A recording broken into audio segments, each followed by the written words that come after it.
Now I'm going to show you how I create my thumbnails, and the site that I use is called piZap. It's completely free to use, but they do also have a pro subscription that gives you access to even more features, and I actually have a really awesome coupon code for you that lets you try the pro subscription for free for 30 days. Without the coupon, you only get 7 days, so definitely make sure to take advantage of that. And yeah, let's get started. So they have edit, collage, and design, but I prefer to use the edit interface. So first I'm gonna open up a blank white picture with the dimensions that I want to use, which is 1280 by 720 pixels. To the left here we have all the different tools. So we have basic, where you can edit the colors, filters, stickers, touch up, where you can add makeup, change hair color, lots of fun things like that. Then we have text, cutout, which lets you remove the background of a photo, borders, and then here you can upload pictures, create a meme even, and paint. I'm gonna start off by uploading the background picture that I want to use, which is this blue brick wall, and then I'm dragging these circles to make it bigger. Next, I'm gonna go to cutout and choose the photo that I want to use. Then I'm gonna crop out the area that I want, and move on to the next step, which is marking where I want it to cut. So I'm just going around the whole picture, and don't worry if it's not perfect, because in this next step you can adjust all the lines and points again. Then I'm gonna click finish, and there we have it.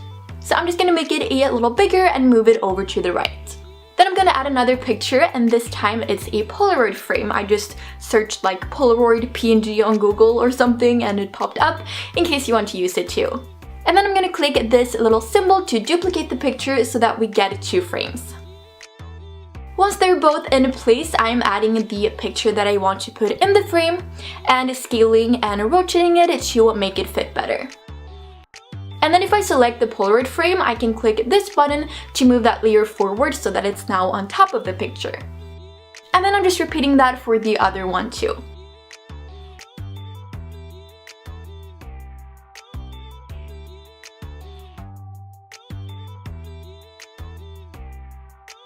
Next, I'm gonna use the paint tool to paint around the cutout to create like an outline type of look.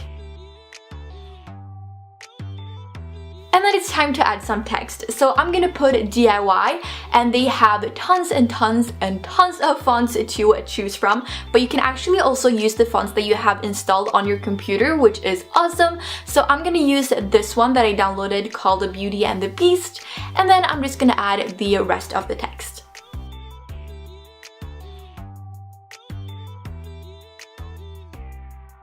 So you could add an outline, which does look really nice, but I think what I want to do is put like rectangles behind the text, if that makes sense.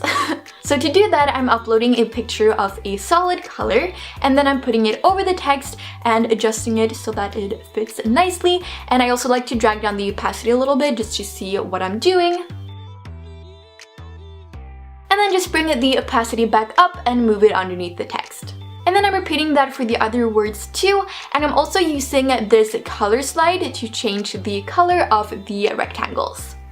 This font actually has some decor thingies, so if you put brackets, it actually shows up as these little lines. So I'm gonna add those, and then I also just decided to make the text a little smaller, and there we go, ready to save.